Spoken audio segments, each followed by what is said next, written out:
योगः कर्मसु कौशलम्।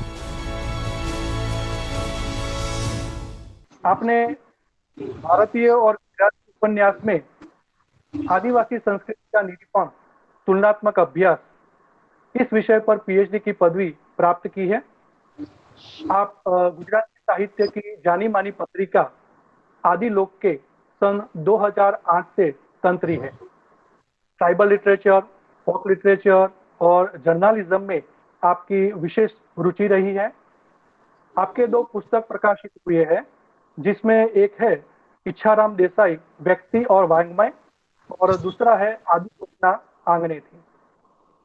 तो इस तरह से प्रतिभावंत व्यक्तित्व के रूप में डॉक्टर आनंद वसावा सर हमारे बीच उपस्थित हैं। उनका आज का विषय है भारत की आदिवासी भाषाएं। अब मैं सभी प्रतिभागी की ओर से डॉक्टर आनंद सर को अपने विषय को प्रस्तुत करने के लिए आमंत्रित करता हूं। डॉक्टर आनंद सर। बहुत बहुत शुक्रिया हेमंत भाई। रिफ्रेशर कोर्स के बहाने हम आज थोड़ी बातें करेंगे। हेमंत भाई ने बताया कि भारत की आदिवासी भाषाओं के बारे में मैं थोड़ी बात रखूंगा। उसके साथ में जोड़ना चाहूंगा बोली का स्वरूप एवं भारत की आदिवासी भाषाएं। बोली का स्वरूप, डायलेक्ट की थोड़ी बातें करेंगे, क्योंकि भारत में बोली जाने वाली ज्यादातर भाषाओं को बोली कहा जाता है और कई अभ्यासियों को और भाषकों को आदिवासी भाषा बोली कहने के सामने उनको दिक्कत भी है। यूँ तो मैं गुजराती पढ़ाता हूँ। गुजराती मैं थोड़ा ज्यादा कंफर्ट फील करता हूँ, लेकिन भाषाओं के इस रिफ्रेशर कोर्स में भारत के कई राज्यों से पार्टिसिपेंट्स जुड़े हुए हैं और स्वाभाविक रूप से राष्ट्रभाषा में, हिंदी में ये बात रखी जाए ये अपेक्षा रहती है। तो मैं प्रयास करूंगा हिंदी में मेरी बात रखने का। व्याकरण में या शब्द भंडोल में दिक्कत हो सकती है, लेकिन जो मुझे कहना है वो आप तक पहुंच पाए ऐसा प्रयास मैं करूंगा। तो बोली का स्वरूप एवं भारत की आदिवासी भाषाएं।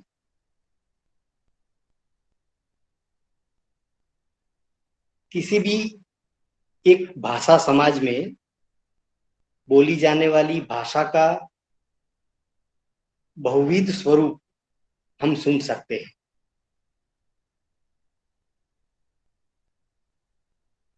भाषा समाज यानी जहां पे मानव व्यवहार के साधन के रूप में उपयोग होता हो, ऐसी सामान्य भाषा वाला मानव समुदाय, उसे भाषा समाज कहते हैं। सामान्य भाषा एक होने के बावजूद विभिन्न जगहों पर सुनाई देने वाली भाषा सुनने वालों को अलग ही लगेगी। कहीं पे शब्द अलग होते हैं, कहीं पे उच्चारण अलग किस्म का होता है। कभी ऐसा भी महसूस होगा कि एक ही भाषा समाज में ऐसे भेद प्रतीत होंगे कि दूसरे स्थान पर रहने वालों को ये भाषा अपरिचित लग सकती है। गुजराती भाषा समाज में रहने वालों में से कोई चरोतरी गुजराती या सौराष्ट्री गुजराती बोलने वाला एक दूसरों की भाषा समझने में कठिनाई महसूस करेगा, दिक्कत होगी। फिर भी सुरती हो या चरोतरी, सौराष्ट्री हो या पटनी, ये बोलियां गुजराती की ही मानी जाती है। ये गुजराती की बोलियां है, डायलेक्ट है। भाषा समाज में और दूसरे भेद भी मौजूद है, होते हैं। उदाहरण के तौर पर कोर्ट में बोली जाने वाली गुजराती और रेल मजदूरों की गुजराती, रेल मजदूरों की भाषा। भाषक जब अपने अपने अपने व्यवसाय की बोलियां बोलता है तो दूसरों को समझने में आसानी नहीं होती। किसी भी एक समाज में मानव मानव का संबंध विशिष्ट और विलक्षण होता है। किसी भी एक समाज का मानव समुदाय एक दूसरों के साथ एक समान संबंध से जुड़ा हुआ नहीं होता। तो संबंध बहुत भिन्न तरीके का होता है। किसी के साथ सघन संपर्क होता है तो किसी के साथ संबंधों की दूरियां होती है। कहीं पे सिर्फ परिचय का ही संबंध होता है। संबंधों की क्रमिकता विहीन समाज टोली ही कहा जाएगा। टोली, उसे मानव समाज नहीं कह सकते। जिन मानव समाज में वाद व्यवहार होता है उसका प्रमाण उन संबंधों के स्वरूप से जुड़ा हुआ हो, ये बात स्वाभाविक है। जिन जूथों के बीच घनिष्ठ संबंध होगा वहां पे वाद व्यवहार की रेखाएं सघन ही रहेगी। जहां पे घनिष्ठ संबंध है वहां पे वाद व्यवहार की रेखाएं सघन रहेगी। और वाद व्यवहार की रेखाएं सघन होगी, ऐसे जूथों के बीच वाद व्यवहार के संकेत एक समान रहने की संभावना ज्यादा होगी। संपर्क की घनता कम हो, ऐसे जूथों के बीच में वाद व्यवहार के संकेत अस्थायी होने की शक्यता बढ़ जाती। भाषा समाज के पेट में उदर में ही बोली भेद निहित होता है। उसके पेट में ही बोली भेद निहित होता है। भाषा समाज में व्यक्ति के स्थल और व्यवसाय, भौगोलिक और सामाजिक भेद की वजह से भाषा का स्वरूप वैविध्य दिखाई देता है। भाषा जब विशाल क्षेत्र पर बोली जाती है तो भौगोलिक भेद तो रहेंगे। पुराने जमाने में भौगोलिक भेद बहुत कम मायने रखते थे क्योंकि यातायात के उपकरणों की कमी थी। आधुनिक समय में वाहन व्यवहार की सुविधा बढ़ी है, कम्युनिकेशन संक्रमण के साधन विपुल मात्रा में उपलब्ध हुए हैं। एरोप्लेन हो या न्यूज़पेपर हो, रेडियो हो या आज के कंप्यूटर जमाने के कम्युनिकेशन के माध्यम हो, संक्रमण, कम्युनिकेशन, आदान प्रदान की सुविधाएं हाईटेक हुई। यही वजह है कि प्राचीन काल की तुलना में या भूतकाल की तुलना में आज बोली वैविध्य कम हुआ है या बोलियों पे ध्यान कम दिया जा रहा है।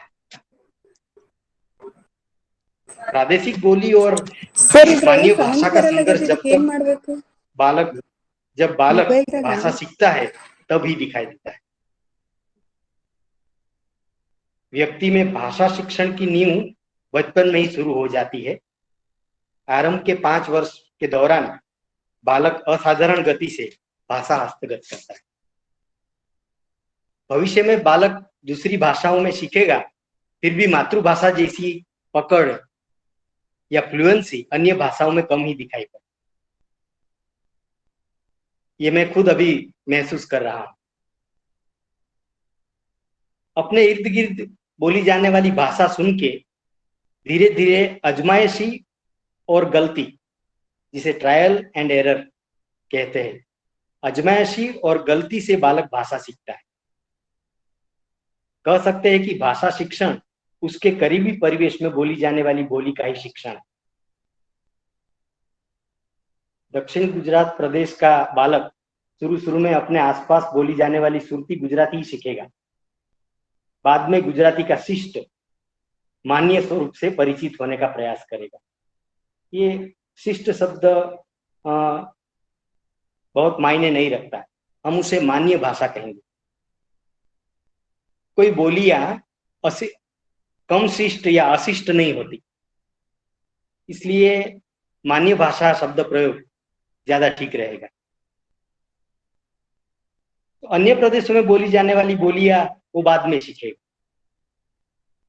एक ही भाषा समुदाय के विशाल जन समुदाय को यह द्वैभाषिक प्रक्रिया में शामिल होना पड़ता है। सीखना पड़ता है, कई भाषाएं हमें सीखनी पड़ती है। बोली और मान्य भाषा में कोई तात्विक भेद नहीं है। दोनों ही मनुष्य की सामाजिक प्रवृत्ति, व्यवहार की क्रमिक सीढ़ियां है। मान्य भाषा यानी एक भाषा समाज में सामान्य व्यवहार के लिए, पढ़ने लिखने में, राजकीय वहीवट में, संचालन में, शिक्षण में उपयोग में ली जाने वाली भाषा, ये मान्य भाषा है। भाषा की तुलना में बोली का प्रधान भेद यह है कि बोली अपने जन्म एवं शिशु अवस्था के लक्षण बचाए रखती, इसमें ही उसका प्राण तत्व निहित होता है। यानी भाषा अपनी परंपरा से अधिकतर मात्रा में जुड़ी हुई होती है। जब मान्य भाषा, जो बोली का ही विकसित रूप होता है, वह विभिन्न भाषकों की जबान और कान से एक विशिष्ट ध्वनि स्वरूप धारण करती है। इसमें बोली के कई तत्व समाहित होते हैं। संक्षिप्त में यह कहा जा सकता है कि मान्य भाषा एक भाषा भाषी समाज के भौगोलिक घटक के साथ समरेख नहीं होती। वास्तव में मान्य भाषा मूलतः तो कोई एक बोली की ही होती है। कोई ऐतिहासिक या राजकीय प्रक्रिया की वजह से प्रादेशिक बोली समग्र भाषा समाज में मान्य भाषा का दर्जा प्राप्त करती है। राजकाज में, न्यायिक प्रक्रिया में, शिक्षण में, साहित्य सर्जन में उसका उपयोग होने लगता है। मान्य भाषा पे सबका मालिकाना हक होता है, क्योंकि बोलियों में से उसने क्षमता प्राप्त की है। मान्य भाषा बोलियों में से उसकी क्षमता प्राप्त करती है। मान्य भाषा के विकास में सब बोलियों का अपना योगदान होता है।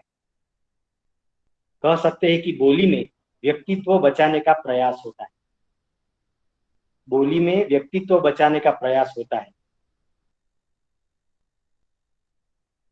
और भाषा में सामाजिक व्यवहार की विशालता, सर्वगम्यता संजोए रखने का प्रयास होता है।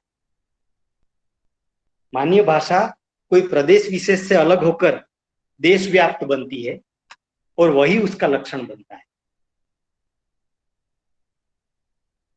मान्य भाषा आखिरकार एक आदर्श, आइडियल भाषा स्वरूप, आदर्श के रूप में स्वीकारा हुआ, पसंद किया हुआ भाषा स्वरूप। सामान्यतः हर व्यक्ति अपनी बचपन की बोली से जिंदगी भर मुक्त नहीं हो सकता। कई बार अनेक प्रसंगों में बोली का प्रयोग भाषक द्वारा वाचिक व्यवहार में प्रकट हो जाता है। वो मान्य भाषा बोलने का प्रयास करेगा, लेकिन उस भाषा में उसका बोली का प्रयोग हो ही जाएगा। बहुविध बोलियां बोलने वाले समाज को एक सूत्र में जुड़ने का काम मान्य भाषा कर सकती। यह आदर्श ही साहित्य और संस्कारिता के ख्याल से जुड़ा हुआ है। यह आदर्श है उसका। मान्य भाषा का ख्याल ही संस्कृति सूचक है। आदिवासियों में या पिछड़ी कही जाने वाली जातियों में विभिन्न स्थलों में विभिन्न बोलियां बोली जाती, यह भाषाएं बोली जाती। इन सबसे ऊपर व्याप्त कोई मान्य भाषा नहीं होती। आदिवासी भाषाओं में तो ये मान्य भाषा का स्तर अभी तक नहीं निर्धारित हुआ है। भाषा प्रदेश में कोई एक बोली दूसरी बोलियों की अपेक्षा में कोई मजबूत सांस्कृतिक, धार्मिक या राजकीय संगठन की वजह से मान्य भाषा का पद प्राप्त कर सकती है। कोई बोलियों का और बोलियों में से भाषा का स्थान निर्धारित होने में राजकीय या सांस्कृतिक गतिविधियां प्रवृत्त होती है। जहां पे ऐसी सहकारी ताकत पैदा न हुई हो, वहां पे मान्य भाषा पैदा नहीं होती। मान्य भाषा साहित्य और सहकार से जीवित रहती। साहित्य उसका रक्षण करता है और सहकार गति प्रदान करता है, नए तत्वों का संचार करता है। जिन समुदायों में ऐसी आवश्यकताएं पैदा न हुई हो, वहां मान्य भाषा का पैदा न होना स्वाभाविक है। यही वजह है कि वहां उस प्रदेश में बोली और मान्य भाषा ऐसे भेद नहीं प्रकटते। बोली में से मान्य भाषा का उदय कोई राजकीय या सांस्कृतिक वजह से होता है। कोई ऐतिहासिक या सांस्कृतिक वजह से बोली बोलने वाले लोगों की महत्ता बढ़ने से उनकी बोली की महत्ता बढ़ती है और वह बोली आगे जाके मान्य भाषा बनती है।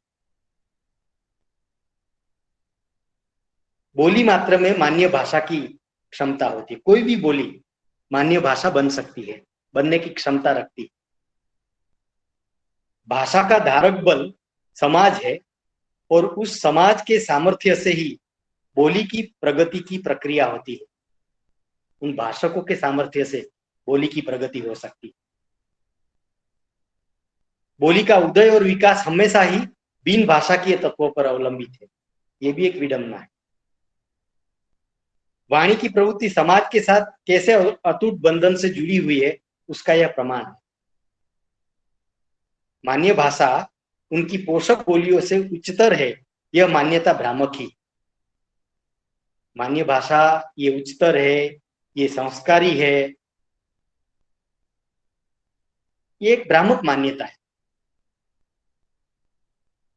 चरोतरी या सोरठी, ये गुजरात की बोलियां है। सोरठी बोलियां मान्य गुजराती का बिगड़ा हुआ विकृत स्वरूप नहीं है, बल्कि मान्य गुजराती चरोतरी, सोरठी, सुरती, पटनी जैसी बोलियों के अनेक तत्व मिला के बनी हुई उस बोलियों का वह समन्वय है।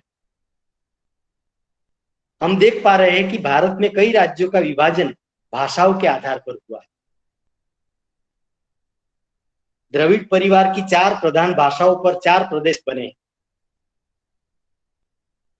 आंध्र प्रदेश की मान्य भाषा तेलुगु है, तमिलनाडु की तमिल, केरल की मलयालम और कर्नाटक की कन्नड़।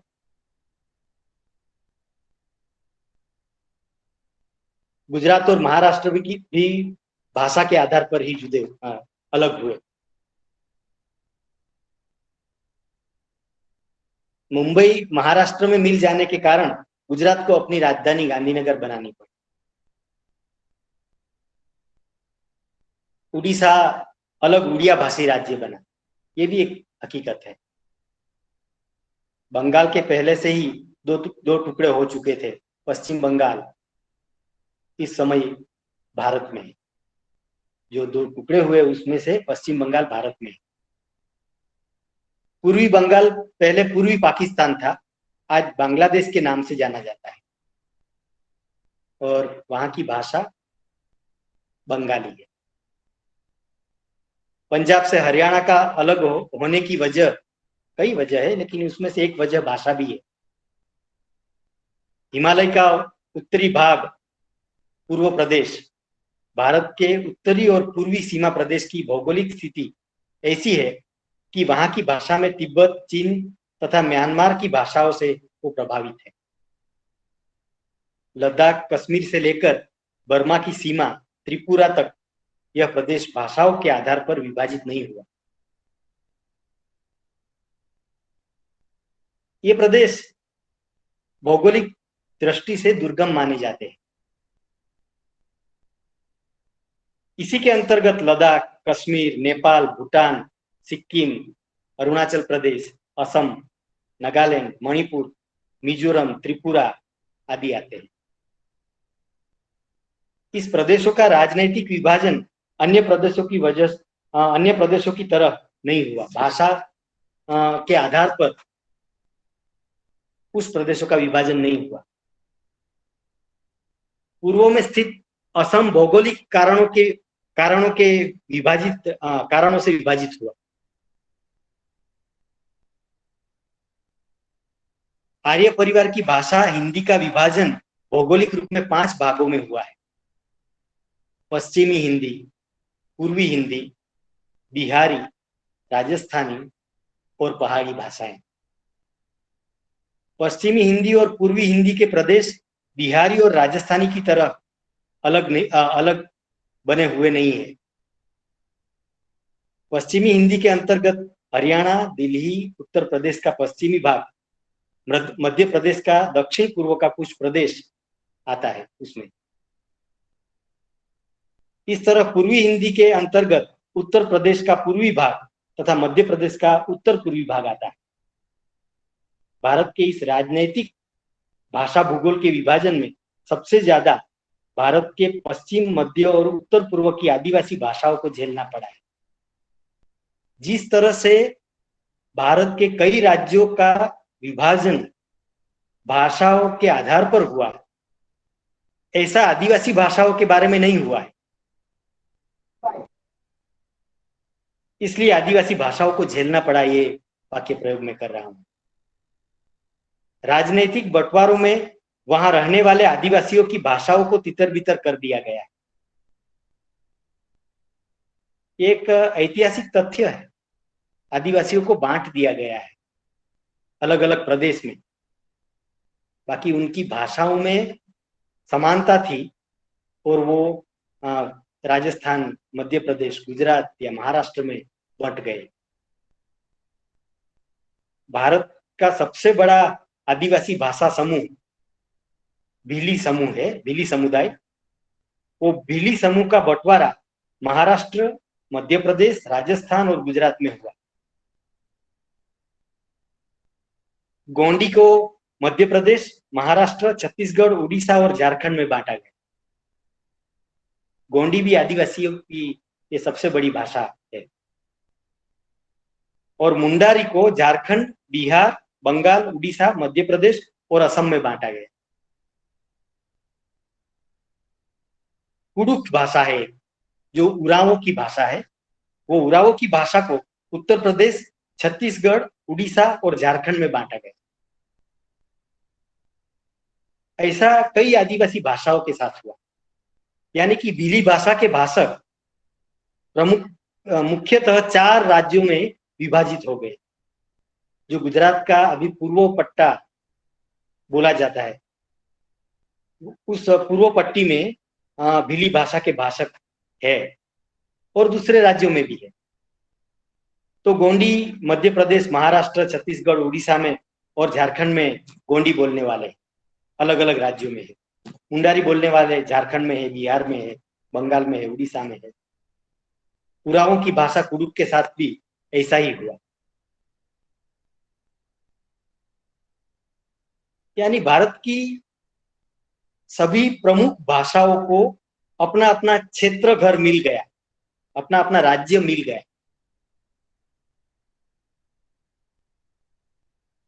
कह सकते हैं कि उत्तर पूर्वीय आदिवासी भाषाओं को भी अपना क्षेत्रीय घर मिला। उत्तर पूर्वीय जो राज्य है वहां पे भी वो राज्यों में आदिवासी भाषाएं हैं। लेकिन विडंबना यह है कि मध्य भारत में इतने बड़े आदिवासी भाषा समूह के लिए अपना कोई क्षेत्रीय घर नहीं है। आदिवासियों की भाषाओं की चर्चा आपको ज्यादा नहीं मिलेगी। कई भाषाओं की चर्चा होती रहती है, लेकिन आदिवासी भाषाओं को अभी एक दशक पहले 2 भाषाओं को राजभाषा में स्थान मिला।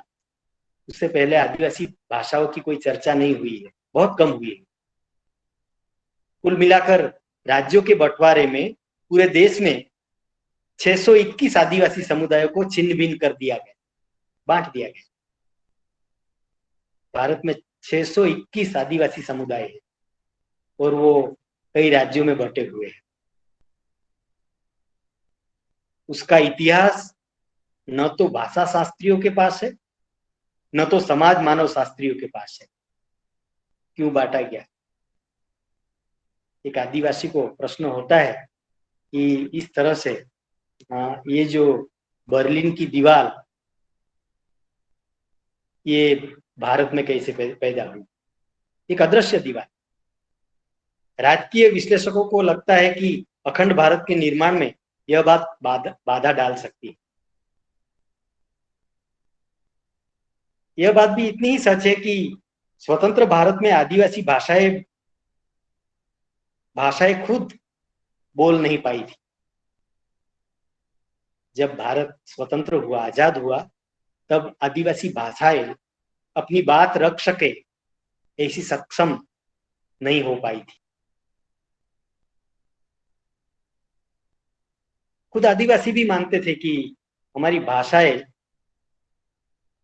ये हमारा सामुदायिक मसला है। उनको ये पढ़े लिखे और सुशिक्षित विकसित समुदाय में ले जाके क्या करेंगे, बल्कि हमारी पूरी सिस्टम में ये बात ऐसे रखी गई कि आपको विकास करना है, आपको कुछ करना है तो आप अपनी भाषा छोड़ो और अन्य की भाषाएं सीखो। प्रगति और विकास ये दूसरों की भाषाओं में ही है। यानी संविधान के वक्त छत्तीसगढ़ और जब संविधान बनाया गया उस वक्त भी आदिवासी भाषाएं बोलने में सक्षम नहीं थी। आज आदिवासियों की कई भाषाएं खुलकर बोलने लगी। आदिवासी भाषाएं यानी आदिवासियों के भाषक बोलने लगे। और छत्तीसगढ़ और झारखंड राज्य का जो निर्माण हुआ वो इसी बात का प्रमाण है। ये आदिवासी भाषाओं के आधार पे, आदिवासी समुदाय के आधार पे निर्माण हुआ है। पश्चिम भारत में भीली को लेकर अलग भिलिस्तान की मांग उठ रही है। जो गुजरात, राजस्थान और महाराष्ट्र के जो पूर्व तटीय आदिवासी है वो अभी अलग भिलिस्तान की मांग कर रहे हैं। उस मांग में राजकीय तत्व भी काम कर रहा है, लेकिन भाषा का निर्धारण भी एक राजकीय घटना ही है। जहां पे रहने वाले और जिस भाषा के लोग राजकीय तौर पर ज्यादा सक्षम होते हैं वहां पे उनकी भाषा और उनकी संस्कृति को ज्यादा बढ़ावा मिलता है। राजस्थान, मध्य प्रदेश, महाराष्ट्र और गुजरात का बंटवारा इस तरह से किया गया कि भील आदिवासी अलग अलग राज्यों में विभाजित हो गए। वहां पे वो जो पूर्व बेल्ट है वहां पे उन आदिवासियों का आपस में रोटी बेटी का व्यवहार है, लेकिन उनको कई दिक्कतों का सामना करना पड़ता है और उनकी भाषा को वहां पे ज्यादा कुछ महत्व नहीं दिया जाता। यूं तो मानव उत्क्रांति के साथ भाषा का जन्म हुआ, यह एक स्वीकृत वास्तविकता है। पूर्णतः वैज्ञानिक रूप से हम भाषा का जन्म का इतिहास ढूंढ नहीं पाए। भाषाओं का इतिहास सिर्फ कल्पनाओं की बुनियादी नींव पर खड़ा किया गया है और उसी अनुमानित सिद्धांतों के आधार पर भाषाओं का अध्ययन शुरू होता है। आदिम स्तर पर मानवी पशु पक्षियों की तरह आंगिक चेष्टाओं के माध्यम से अपना व्यवहार चलाता होगा, ऐसा अनुमान कर सकते हैं और किया गया है। अकेलेपन की जगह समूहों के रूप में तब्दील होते होते मानव भाषाओं का आविष्कार शुरू हुआ। मानव ने जब जब सामुदायिक रूप में जीना शुरू किया तब से भाषाओं का आविष्कार शुरू हुआ। आदिम भाषाओं के शब्द शायद हमारे पास लिखित रूप में उपलब्ध नहीं है तो हम पढ़ नहीं पा रहे। मध्य प्रदेश की गुफाओं में जो 8000 साल पुरानी जो लिपि हमें प्राप्त हुई है उसको हम अभी तक पढ़ नहीं पाए। और कुछ विद्वानों का मानना है कि धरती पर तकरीबन 5 लाख वर्ष पहले सिर्फ आवाज का जन्म हुआ। पिछले 70,000 वर्ष में वाक्य की उत्पत्ति हुई।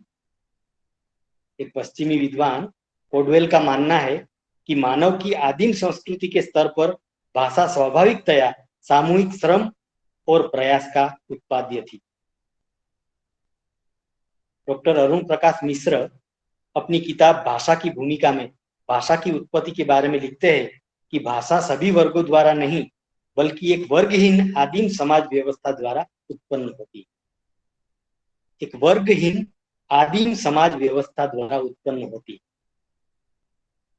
कई आदिवासी समुदाय आज भी वर्गहीन समाज व्यवस्था का उदाहरण है। आदिम समुदाय ने अपने इर्द गिर्द के पर्यावरण से बहुत ही कम शब्दों को जिंदगी से जोड़ा। आदिम समुदाय में जीने के लिए बहुत कम जरूरतें उन्होंने विकसित की है, इसलिए शब्द भंडोर भी उसका छोटा ही रहेगा। अपने दैनंदिनीय व्यवहार को चलाने में वो कामयाब हो सके इतने ही शब्द उन्होंने बनाए। इसलिए आदिवासियों की संस्कृति को अरव की संस्कृति कहा जाता है। अरव गुजराती शब्द है, यानी मूक संस्कृति, म्यूट कल्चर। यूं तो ये संस्कृति लोगों ने बताया इतनी म्यूट या इतनी अरव की संस्कृति नहीं है, लेकिन इतिहास में देखे तो हमें पता चलता है कि ऐसा कुछ हुआ है कि ये समुदाय को मुख हो जाना पड़ा। कई ऐसी जगह है जहां पे वो अपनी भाषा प्रयुक्त नहीं कर सकते।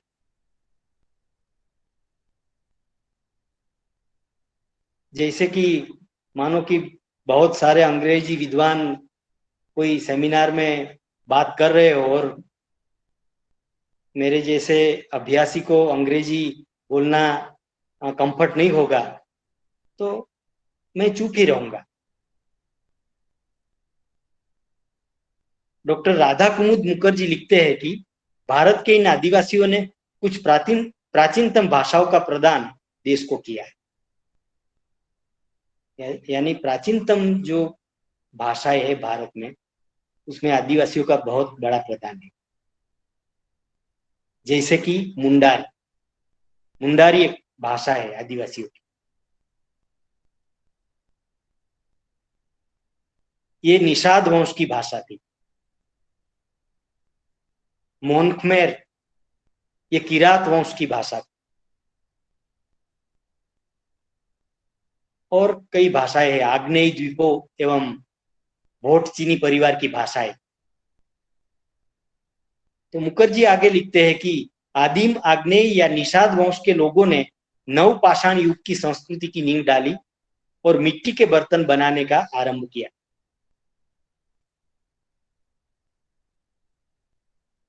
हम असुर वंश को जानते हैं, जो झारखंड और बिहार में आज भी असुर आदिवासियों के समुदाय रहते हैं। प्राचीन महाकाव्यों में असुरों को क्या कहा गया ये सर्वविदित है, सब जानते हैं। लेकिन ये ऐसा आदिवासी समुदाय है जिन्होंने सबसे पहले लोहे की खोज की थी। यानी आग्नेय या निषाद वंश के लोगों ने नवपाषाण युग की संस्कृति की नींव डाली, ये मंतव्य मुखर्जी का है। इन सब में भाषा क्षेत्र में उनकी देन अधिक स्थिर और महत्वपूर्ण रही है। भाषा के क्षेत्रों में स्थिर देन आदिवासियों की रही है। वे लोग उन आग्नेय वंशी भाषाएं बोलने वाले थे जो पंजाब से न्यूजीलैंड तक और मेडागास्कर से ईस्टर द्वीप तक विशाल क्षेत्र में फैले हुए। ये न्यूजीलैंड में जो माओरी जाति है, उनकी भारतीय भाषाओं के साथ उनकी समानता, या ऑस्ट्रेलिया में जो वहाँ की इंडिजिनियस वहाँ के लोग हैं, या अमेरिका में जो रेड इंडियंस है, उनकी भाषाएं और भारत के आदिवासियों की, प्राचीन आदिवासियों की भाषाओं को भी तपासना होगा, खोजना होगा। भारतवर्ष में इन भाषाओं का वंश मुंडा कहलाता है, जो इस देश में बोली जाने वाली भाषाओं में सबसे प्राचीन है। मुंडारी जो सबसे प्राचीन भारत की भाषा मानी जाती है, और ये भाषा बोलने वाले मुंडा लोग हैं। डॉक्टर गणेश देवी, जिन्होंने people's linguistics survey of India का संपादन किया था, उनकी टीम ने, भाषा शास्त्री और अंग्रेजी के वो पूर्व प्रोफेसर थे, वो कहते हैं कि भारत के भाषा भूगोल में द्रविड़ और इंडो आर्यन भाषाओं के बीच में आदिवासी भाषा है। द्रविड़ और इंडो आर्यन भाषाओं के बीच में आदिवासी भाषा है। मुंडा आदिवासी भारत के झारखंड, बिहार, बंगाल, उड़ीसा, मध्य प्रदेश, असम और अंडमान निकोबार में मुख्य रूप से निवास करते हैं। मानव सभ्यता में ये प्रोटो एस्ट्रोलॉइड ग्रुप में आते हैं, प्रोटो एस्ट्रोलॉइड। और भाषा तत्व की दृष्टि से ऑस्ट्रो एशियाटिक भाषा परिवार से जुड़े हुए। ऑस्ट्रो एशियाटिक के दो हिस्सों में बांटा गया है। ऑस्ट्रो एशियाटिक को दो हिस्सों में बांटा गया है, मुंडा और मोन। मुंडा के भाग हुए खेरवारी और अन्य भाषाएं।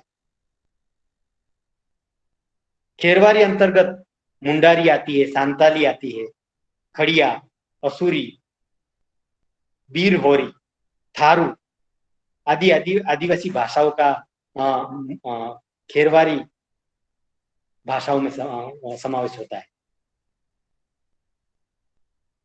और दूसरी एक बड़ी आदिवासी भाषा सांताली भाषा, जो आग्नेय प्रजातीय वंश की मातृभाषा है। यह भाषा झारखंड, बिहार, पश्चिम बंगाल, उड़ीसा, असम, त्रिपुरा आदि राज्यों में बोली जाती है। भारत के वन पर्वतीय अंचलों में बसे हुए संतालों की आबादी तकरीबन 50 लाख से ज्यादा है।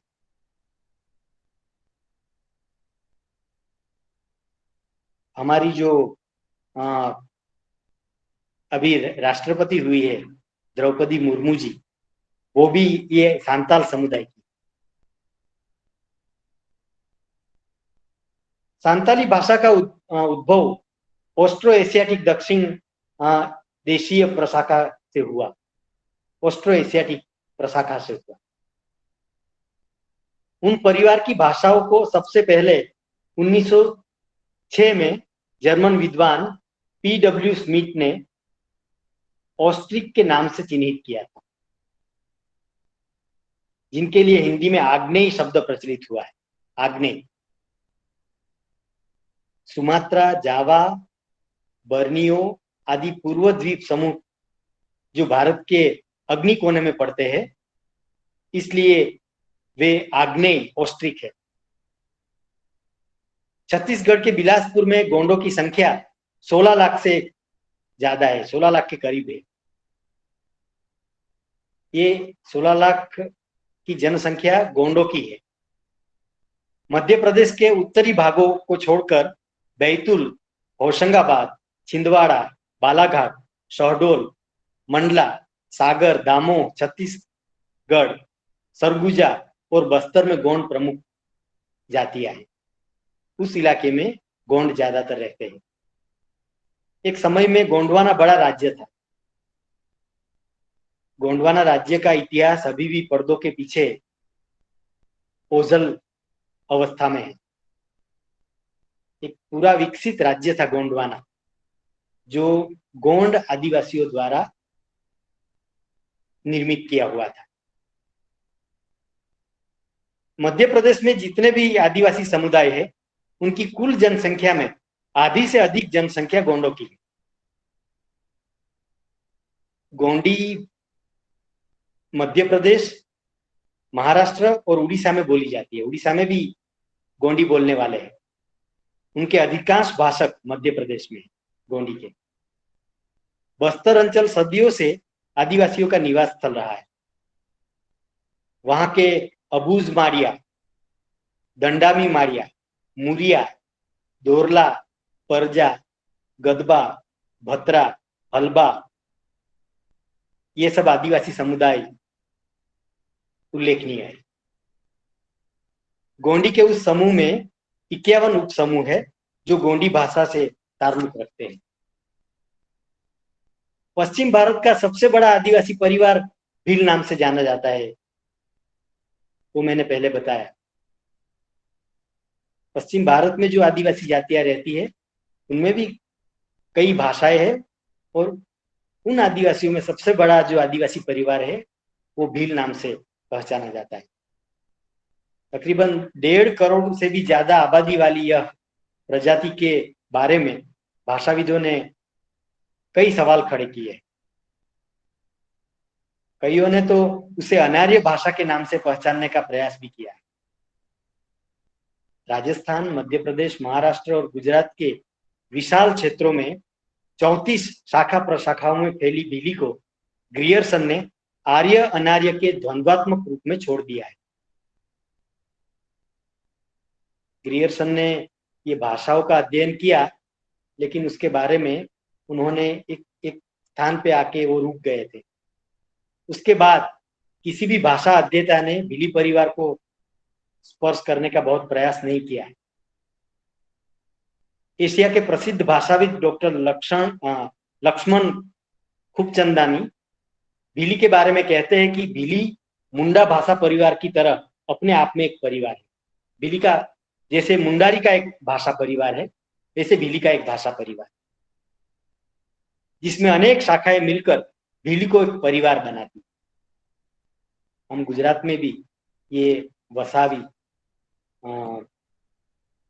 और जो राठवी वगैरह भाषाएं देखते हैं तो भीली परिवार की भाषा है।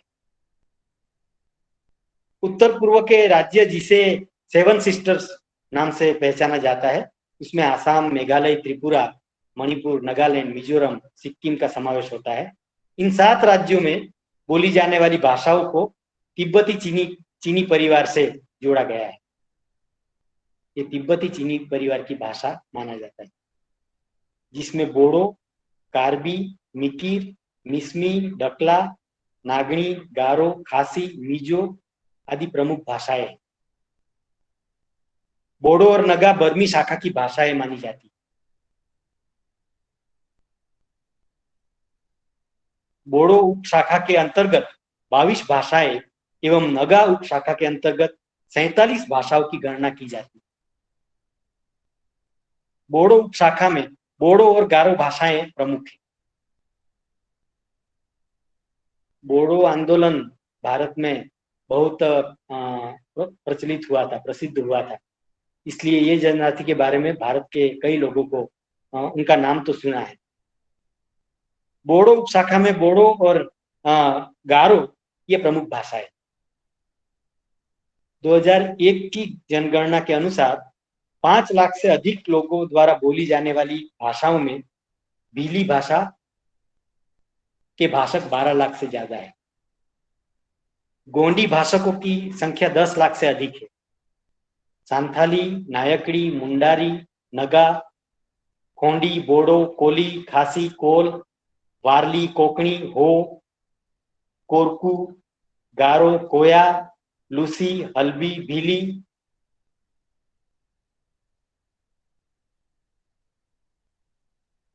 ये सब भाषाओं का समावेश होता है।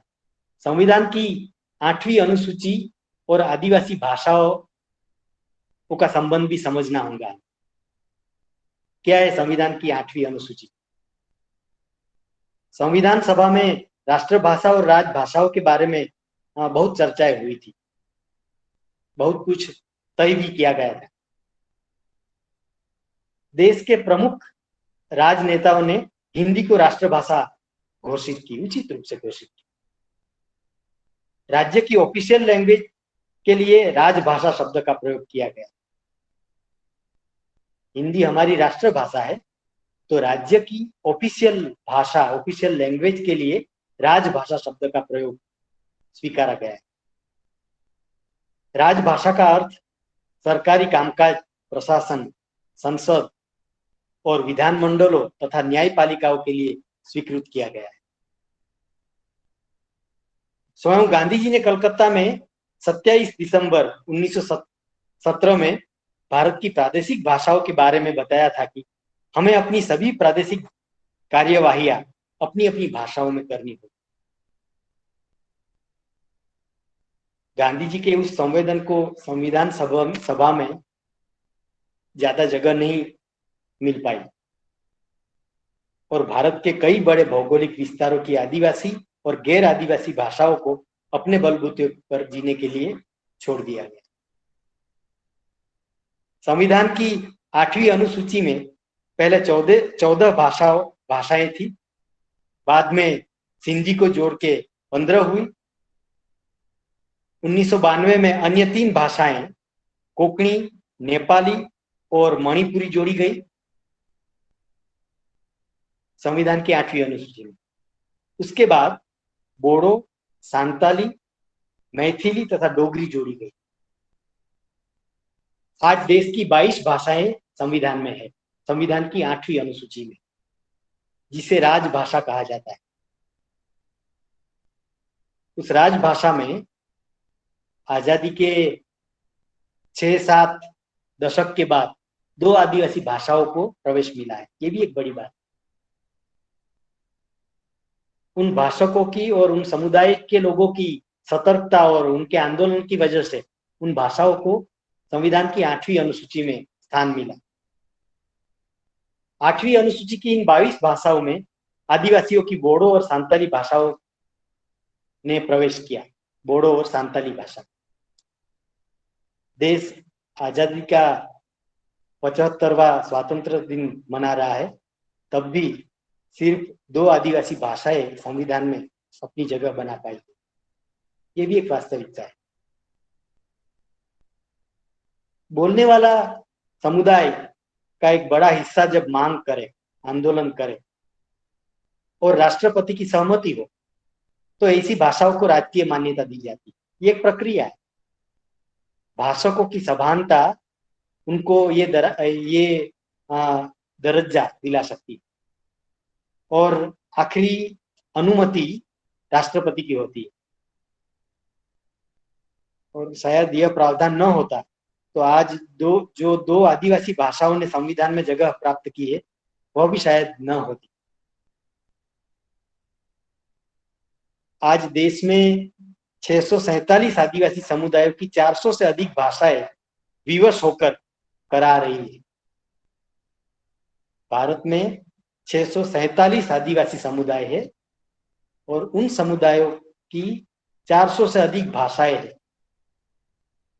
शायद दुनिया में बहुत कम ऐसे देश होंगे जहां पे इतनी भाषिक वैविध्य, इतना भाषिक वैविध्य कोई देश में मिलता हो। कोई एक भाषा को जन्म लेने में हजारों लाखों साल लग जाते हैं और भाषाओं को मरने में बहुत देर नहीं लगती। माना जाता है कि ये जो 400 से अधिक भाषाएं हैं, जो आदिवासी समुदाय की भाषाएं हैं, वो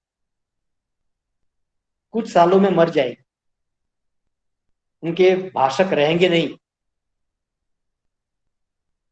मतलब यह हुआ कि देश का संविधान कई प्रादेशिक भाषाओं को बचाने में कामयाब नहीं रहा।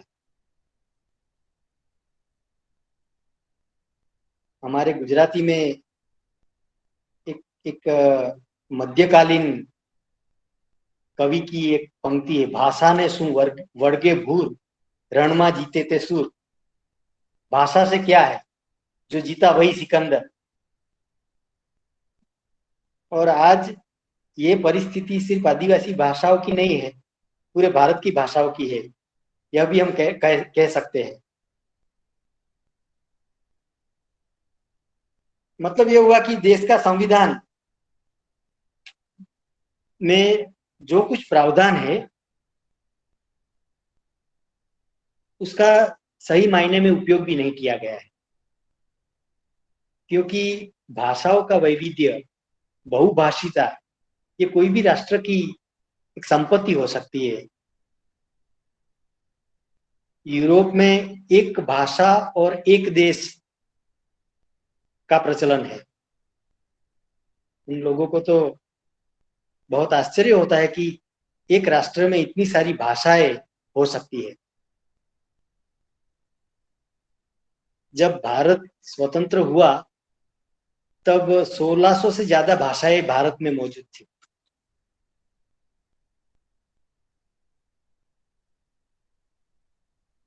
उन्नीस सौ इकसठ की जनगणना में भारत में 1652 भाषाएं मौजूद थी, 1961 तक।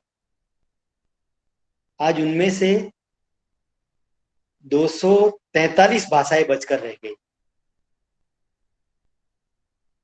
मतलब यह हुआ कि पिछले 60 सालों में भारत ने 1400 से ज्यादा 1418 भाषाओं को भारत ने गंवा दिया, भारत खो चुका है।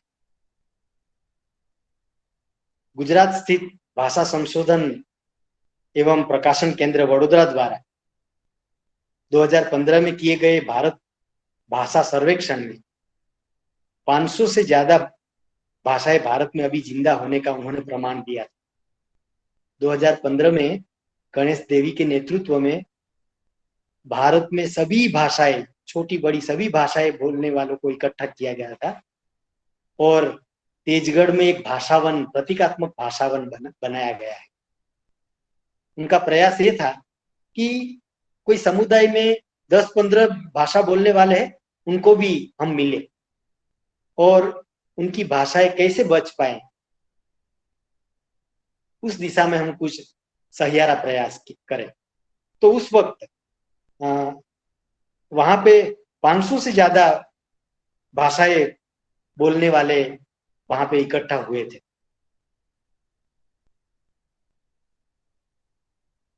यूनेस्को की 2008 की एक रिपोर्ट के अनुसार दुनिया में सबसे तेजी से गायब होती भाषाओं का प्रमाण भारत में है। यानी भारत भाषाओं को गंवाने में अव्वल है, पहले स्थान पे है।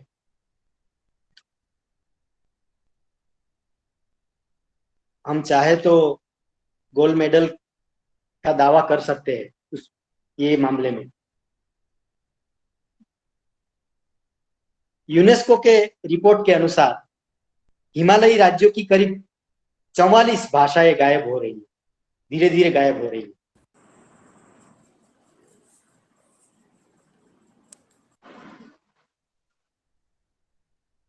जबकि उड़ीसा, झारखंड, बिहार, बंगाल की करीब 42 भाषाएं विलुप्त हो रही है। ये भाषाओं का बहुत तेजी से अदृश्य होना सामाजिक वैविध्य की दृष्टि से हमारे लिए बहुत चिंता का विषय है। भाषाओं को बचाना या संवर्धित करने का मतलब होता है उस भाषा में निर्मित हुए जीवन दर्शन को बचाना, उसका संवर्धन करना। क्योंकि भाषाओं में सदियों का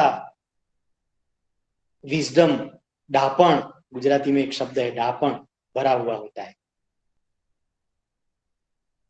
यानी भाषाओं को बचाना या संवर्धित करने का मतलब है उस भाषा में निर्मित हुए जीवन दर्शन और इस भाषा में जो बचाया हुआ ज्ञान है उसको संवर्धित करना या उसको बचाना। प्रत्येक भाषा में बोलने वालों का अपना जीवन दर्शन होता है। भाषा हम जानते हैं कि सिर्फ कम्युनिकेशन का माध्यम नहीं है, उनका भूतकाल उसमें संजोए हुए होता है। जीवन दर्शन ये अच्छा शब्द है। भाषाओं में उस भाषा बोलने वालों का जीवन दर्शन होता है। यह दर्शन भाषक की वाचिक परंपराओं में हजारों साल तक जिंदा रहा है। ये 1-2 साल की बात नहीं है, हजारों साल से उस भाषा में जिंदा रहा। सांस्कृतिक वैविध्य, अंग्रेजी में कल्चरल डाइवर्सिटी कहते हैं, वो सांस्कृतिक वैविध्य का अपना खुद का मूल्य होता है। एक भाषा का मर जाना सिर्फ उस भाषा के शब्दों या वाक्यों का मर जाना नहीं है।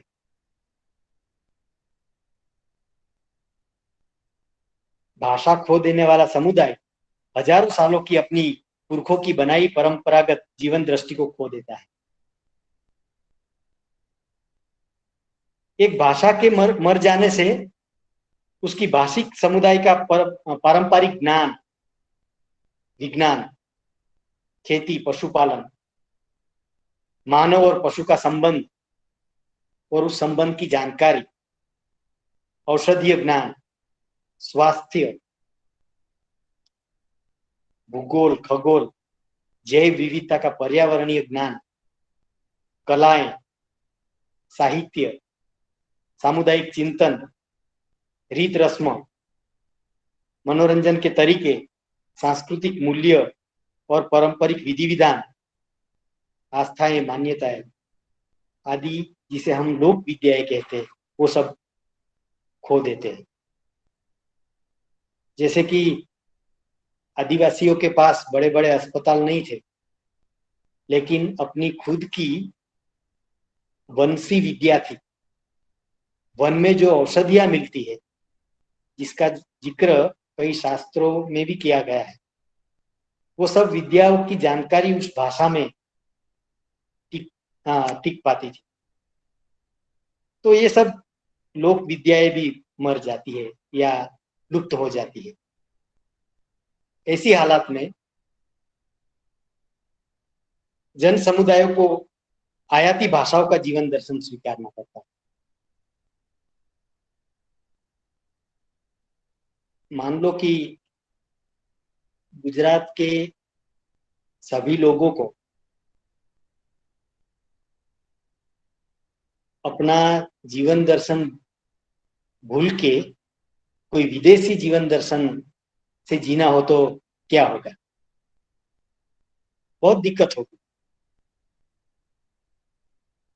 ऐसा ही कुछ आदिवासियों के साथ हुआ है कि उनकी भाषाएं मर रही है, उसके साथ साथ उनका पारंपरिक ज्ञान, जानकारी, विधि विधान, कलाएं, रिक्रिएशन, ये सब खत्म हो रहे हैं।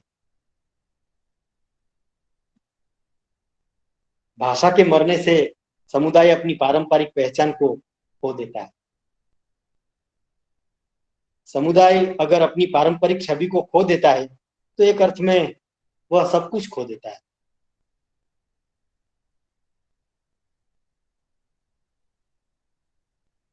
तो भारत की आदिवासी भाषाएं, आपने उनमें से कई सारी भाषाओं का नाम आपने पहली बार आज सुना होगा।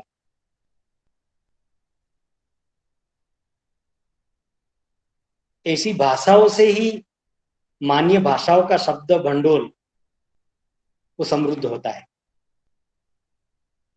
आज मेरा ये प्रयास था कि जो आदिवासी भाषाएं हैं उनको भाषाएं माना ही नहीं जाता है, या उस भाषाओं के बारे में बहुत रुचि नहीं दिखाई जाती है। कम से कम उन भाषाओं में से जो आ रहे हैं ऐसे विद्यार्थी, अध्यापक, यहाँ पे कई ऐसे अध्यापक हैं जो आदिवासी भाषिक क्षेत्रों में अध्यापन करते हैं। अपने विद्यार्थियों से उन भाषाओं के जितना हो सके इतना करीब जाके और उन विद्यार्थियों को उनकी अपनी भाषाओं में थोड़ा बहुत संशोधन करने में जो हम कुछ कर पाए, तो हम कम से कम ये आदिवासी लुप्त होती आदिवासी भाषाओं के अवशेषों को बचाने में थोड़ा बहुत सफल रहेंगे। तो मुझे जो बोली और आदिवासी भाषाओं के बारे में जो कुछ कहना था वो मैंने खत्म किया है। आपके पास मैंने जो बात रखी, मुझे पता है कि ये अध्ययन कोई संपूर्ण नहीं है, लेकिन जो मुझे रिफ्रेशर कोर्स में बात करनी है, तो मुझे लगा कि मुझे ऐसा विषय में बात करनी चाहिए जिसके बारे में कम बातें होती हो। तो ये बात मैंने आपके सामने रखी। मैं HRDC का भी बहुत शुक्रिया अदा करूंगा, और आप सबने मेरी बात सुनी, और जो बात में कुछ जो कुछ जोड़ना था तो वो भी आपने किया। मैं आप सबका शुक्रिया अदा करता हूं।